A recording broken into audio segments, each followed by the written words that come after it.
Egbema. History, people, and culture. Egbema is geographically situated on longitude 5.35 degrees north and latitude 6.40 degrees east. Bounded on the east by Awara, on the west by Ndoni, on the north by Oguta, and on the south by the Oba Kingdom. Egbema is an ethnic group with the following towns, villages, and settlements in no particular order: Okuji, Ogada Okuji, Mbede, Ekpe Mbede, Aga, Ekpe Aga, Abacheke, Ogada Abacheke, Abeji, Ogada Abeji, Umudike, Ekpe Umudike, Ete Ekuru, Ekpe Ete Ekuru, Mmahu, Ogada Mmahu, Ekuba, Ekpe Ekuba, Obiakpu, Obokofia, Mbara, Oforola, Umuoji, Obeakpu, Nwari, Ukuba, Aliocha, Okpaji, Mbatako, Obumize, Ubomuku, Opuoma, Ogada Opuoma, Ibocha, Eluanwari. Some settlements have gone extinct.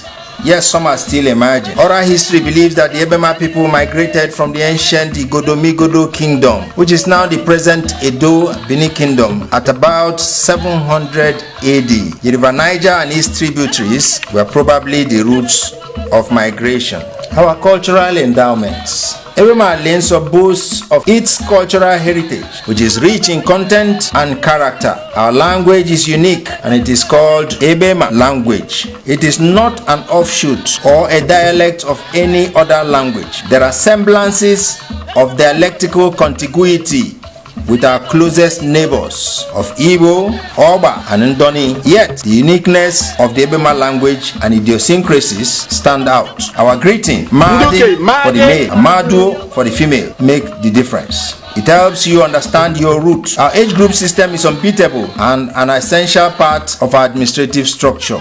We are called Alenso because of our loud knack for holiness, and which sake many infractions constitute taboos, punishable with severe sanctions, but may not necessarily be so severe with our immediate neighbors. Such infractions as theft, incest, adultery, homosexuality, witchcraft, murder, evil plots against a fellow Egbema person are punishable, sometimes by death, which was why we had the Olili, the traditional Supreme Court. Some other minor offenses, like a man crossing a married woman's spread legs, touching a married woman on any of her sensitive parts, amorous play with a sister, family member, or close relation by a man is considered sacrilege and punishable with fines of a goat, yams, and other items, or cash, as may be prescribed by the traditional court. Any woman who sees the Okoroshi masquerade is liable to heavy sanctions or death. Even animals are not spared. A cock crowing at the wrong time is punishable by death. A sheep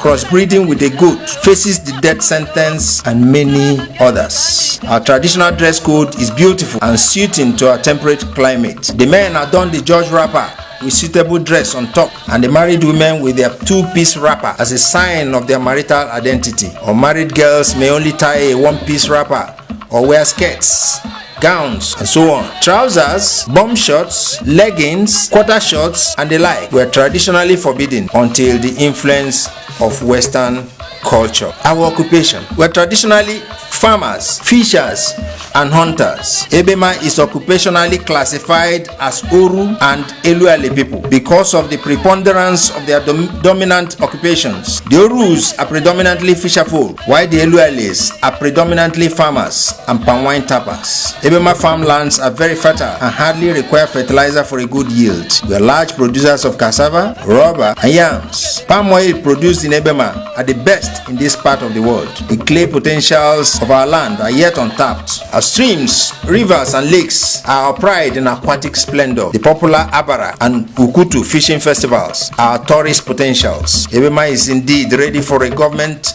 and private-sized agricultural revolution. Our traditional kola presentation of dry fish and kola nuts or garden eggs is a signature only to the Egbema nationality anywhere in the world. We have festivals, and the festivals are brilliantly tied to our occupational and cultural affinities. The Egwaji, the Uzonwesa, these are New Yam festivals. The Abara and Ukutu, our fishing festivals. Several other festivals occur from time to time, with colorful masquerades on display. Sometimes we have other festivals like the Ekoru Yibo, the Abala. Our Oria Uku, Afo Uku, Nkwo Uku, and Eku Uku respectively are sacred days for different communities. Some farmlands are not to be visited on these days. The Iwaje, the ceremony of first pregnancy. The Okoroshi is a masquerade for burial of a matured man and forbidden for women. The Owu is a traditional burial honor for the wealthy. Ngomwelele is a masquerade for the burial only for a very aged male, but women can watch and even participate in the dances. We have the Mmanwu, we have the Okwoje, we have many more. Our oil and gas potentials. Crude oil has been flowing ceaselessly from Egbema oil fields since 1956. Egbema flow station at Ebocha is the second in Nigeria after Oloibiri.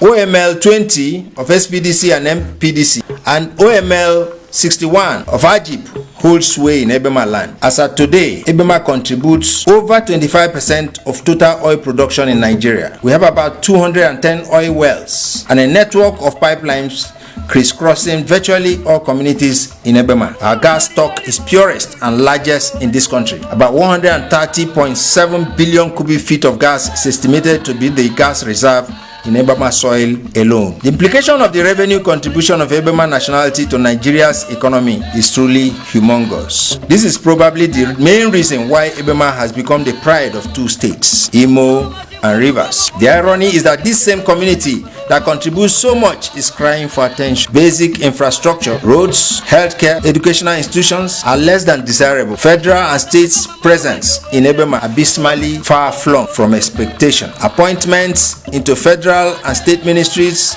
agencies, boards of parastatals are few and far between. In Rivers State, for instance, Egbema has never had a commissioner in the state cabinet. What is our offense, we may ask? Pollution, gas flaring, and all its attendant hazards, degradation of our environment, health challenges, death of aquatic lives in our waters, poor agricultural yields, and all manner of sad stories, including unemployment and lack of scholarship schemes for our children, are some of the sad commentaries that have become our lot. Egbema Aimerenie, welcome to the pride of two states. Welcome to the land of the black gold. Welcome to Egbema World Congress 2021. Welcome to Egbema Alenso.